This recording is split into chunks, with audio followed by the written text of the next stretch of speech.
top of the morning. Does he sound dejected? Does he sound dejected?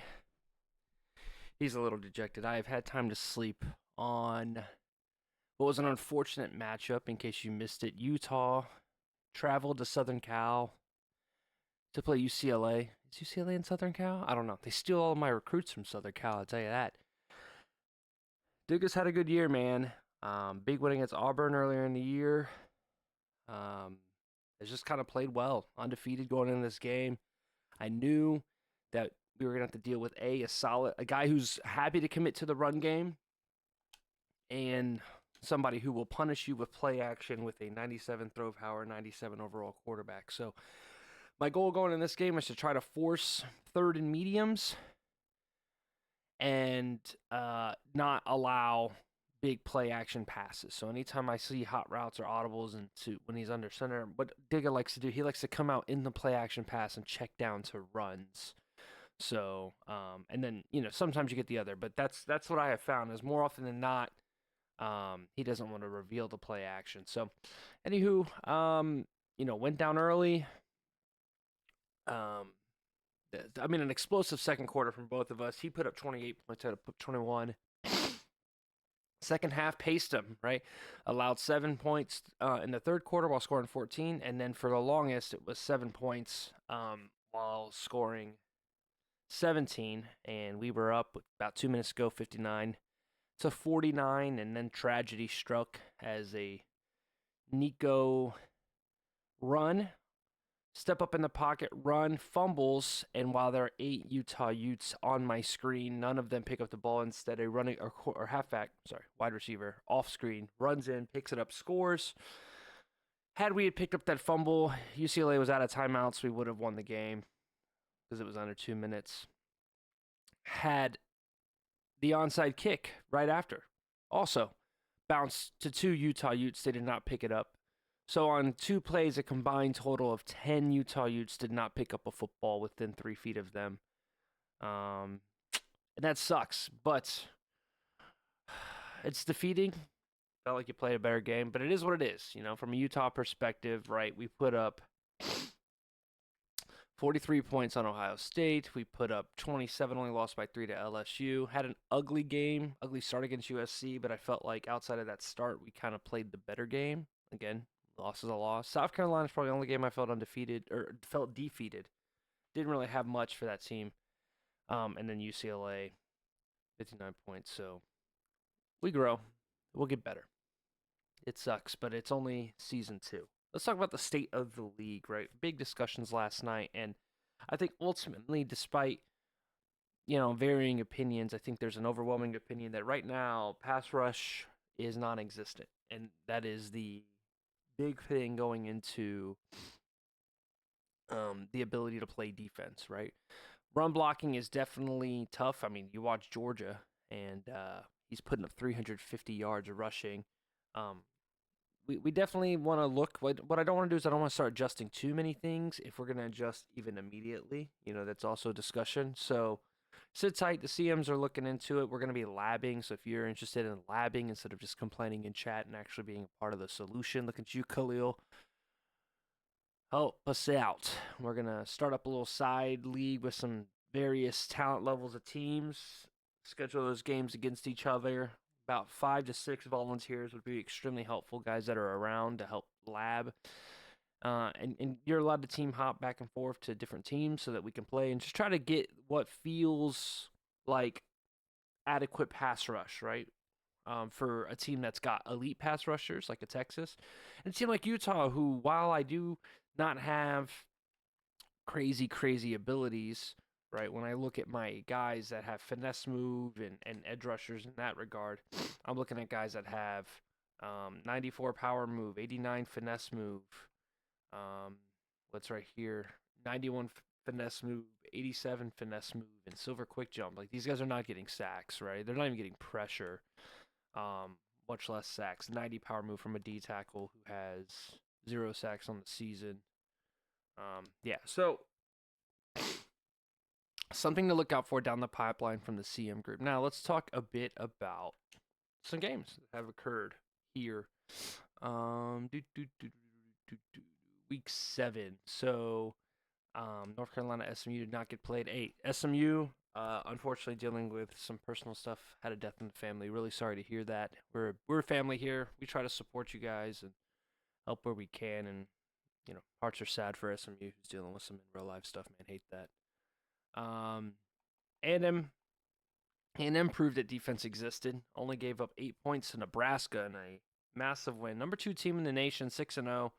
There's some killers this season. Texas A&M is certainly looking like a world beater. UCLA certainly, was really hoping to give them their first loss, but despite that, has looked good against the various matchups he's had. Ohio State looks good. Only losses to Texas. He's 4-0 in the conference. Washington away, blowout win against Boise. Otto is having a rough time over there. But yeah, new user coming in, 4-3. Is he better than Finn? Guess so. P-Town and USC played a game. I believe this one disconnected, or no, there was a fire while USC was up. Unable to keep that momentum when he came back for doing his job. P-Town able to win 49-23. Pretty interesting to play him for the first time here soon. 562 passing yards there from P-Town. Jaron Hamilton, 94 speed, 6'1", is lighting it up.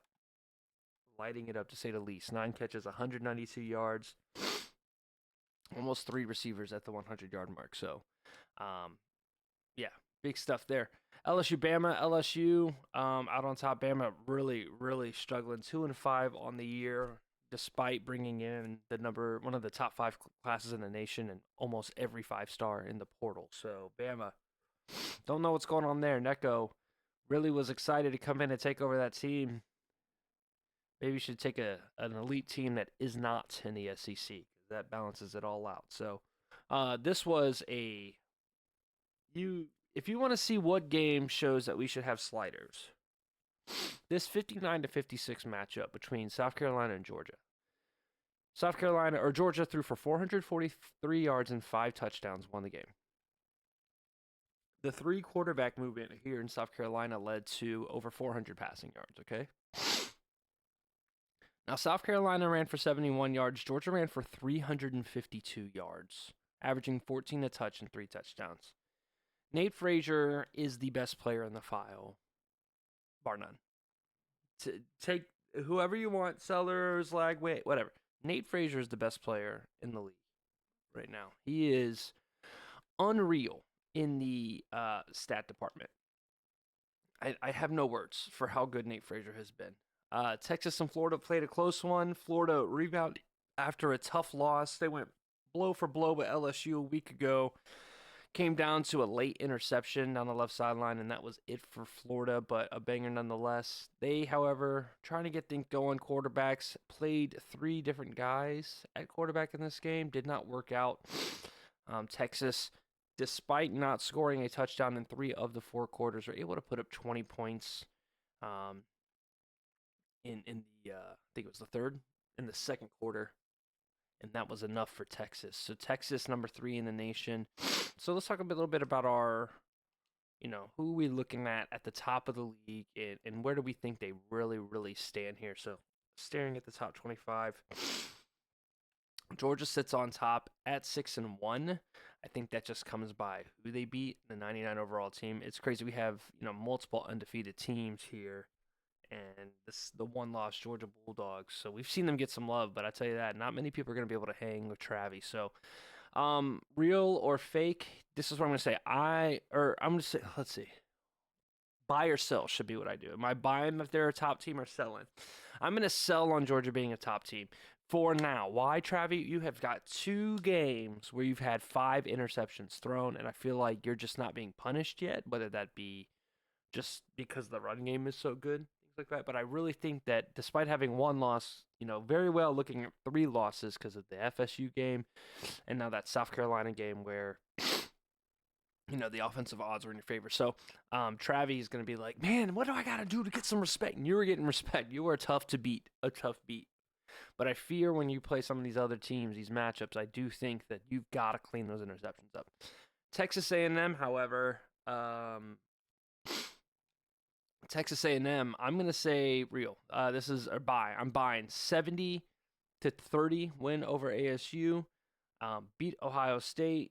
I think, yeah, he beat Auburn. Just beat the shit out of Nebraska. Like right now, he's beating the shit out of people. He's got a big matchup against Ole Miss week 11, and kind of a quiet road until then. So, and then Joey might be back, so he may end up having to actually play Oklahoma as well.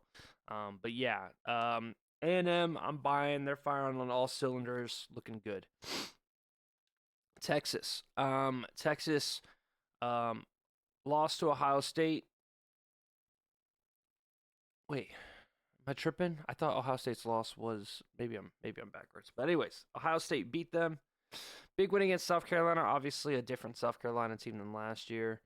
Solid win over Bama, and then a 5-win victory over Florida recently. So, am I buying or selling? Well, I'll tell you this. Regardless of what I choose, he's got LSU and Georgia back-to-back after this Week 9 bye. So right now, I'm going to say I'm buying the Longhorns, but there's your test, right? There's your gauntlet right there. North Carolina, we're buying. We're buying in on the 7-0 Tar Heels. Avenged that Oklahoma loss last year. Beat Alabama pretty bad. However, outside of that, he hasn't really had anything, right? Texas Tech, newer user. UConn, VTech. So this is a good team. I love Warren. I don't want to make this a Warren me discussion, but there was a comment in chat yesterday about, like, I think Khalil was like, why is, if it's skill, why is Warren 7-0 and Vince, 3-5? And I would just say, when you go to the schedules, you could see who somebody is playing, and you could see their combined opponent record. 40-45 right now for the Tar Heels, but they're a backloaded schedule. Everybody has different schedules, right? Some guys have front-loaded, some guys have backloaded schedules. He played Alabama. That's a tough game. He played Oklahoma. That's a tough game, and he beat them both handily. Warren is absolutely back and absolutely deadly. However, the Clemson, the Pittsburgh, Florida State, a new user in Miami, don't know if I'm, too worried about that. But out of these 4 games, only one is at home. But this is a team that has been well crafted by Warren and is more than capable of winning a national championship. So I think the roster is a B minus. Maybe even a B plus because of some key, really fast corner, solid edge rusher. So maybe a B plus. Still weak at quarterback a little bit. However, Warren isn't an S tier user. So 7-0, they sit. Interesting to see how that goes. I'm buying on UNC right now. Ohio State, I'm buying right now. They've seemed to figure something out. What was their loss? Oh, their loss was to A&M in a 3-point game. So yeah, the only team that beat them is the one team that's like firing on all cylinders. Wins over Notre Dame, wins over Texas, wins over Utah, wins over Washington. So I'm buying right now the Ohio State Buckeyes. That's your top 5. UCLA 7-0. I am going to sell. Be like, you're a salty bitch, Finn. Yes, I am. I should have won that damn game, and that tells me that I just don't think his defense, which is weird because you look, only gave up 14 to Stanford, only gave up 16 to LSU, 10 to Tennessee. The Auburn game lagged out, so that score is not indicative of where it was. Digga's a really good defensive user, and maybe I just had a really, really good game. Maybe. I don't know. Maybe I'm better than I think I am. But I don't know if his scheme is going to work against the better teams because it really relies on having the time in the pocket for these plays to develop, and I don't know if he's going to have that time when it comes to college football playoffs. He does have a game against Arizona State and Oregon and USC, who has a quick jump coming up soon, so that'll be the tell. That'll tell if I am buying. But right now, I'm going to sell on Digga solely because, you know what? Nah. We're not going to do a one fluke. We're going to buy. We're going to buy because one game, to hold LSU to under 10 points when I'm watching Florida give up 50 to them, respect has to be given. Okay? So we're going to buy on UCLA. The number 6 ranked team in the nation. Ole Miss, we're going to buy on Ole Miss. Ole Miss is a good team. Huge win against Florida State. Did lose to P-Town, but beat up on Clemson, beat up on Auburn, beat up on Nebraska, and beat up on Texas Tech. He's got that game week 11 with the A&M. So Ole Miss, we're going to buy on Khalil. Still think he's one of the better users in the league. Notre Dame, I think we're going to sell on Notre Dame. I do think that the schedule has been a little favorable, and he did not look good in his one kind of marquee matchup. He does kind of have an easy schedule through the way out. Washington, Penn State, USC to end the year. So I do think Notre Dame is going to make the college football playoffs and have a bye. I just don't think he's going to win that game, that matchup. And part of it is not being battle tested, and part of it is, just where he's been in the big matchups that he's played. So we're going to sell on Notre Dame. P-Town, we're going to sell on Notre Dame or on Arizona. I don't think that he is able to. I mean, it's tough, right? Because if I'm going to buy on Texas and Ole Miss, or A&M and Ole Miss, and he lost to one, beat the other, I'm just worried about that defense, man. That defense is not exactly. I don't know. He's got a tough schedule ahead. So what I'm going to do is, since we're buying on so many guys, I'm going to sell on Arizona State. I'm going to give P-Town a little motivation just to piss the league off. Barely beat Pitt, lost by 70. It's a rough start to the year. Seems to have figured things out. He's got a big stretch. He's got UCLA, Utah, Oregon. I will change my tune before playoffs if he wins all three of those games. And they have Oregon 10-0. I'm going to sell on Oregon. Has not had to play any of their big matchups. SMU got a force win. Auburn got a force win. Their wins are Arkansas, Boise. Penn State's good. He had them at home. So I just think strength of schedule. He also has a combined opponent record that is under 500. So there's that. So there's your top 10. Everybody else outside of the top 10, I don't know. You know what I mean? There's a lot of questions. South Carolina sits there. Penn State, Florida State. I would say this. Don't let Florida State make it. I will say this. Best defense in the file.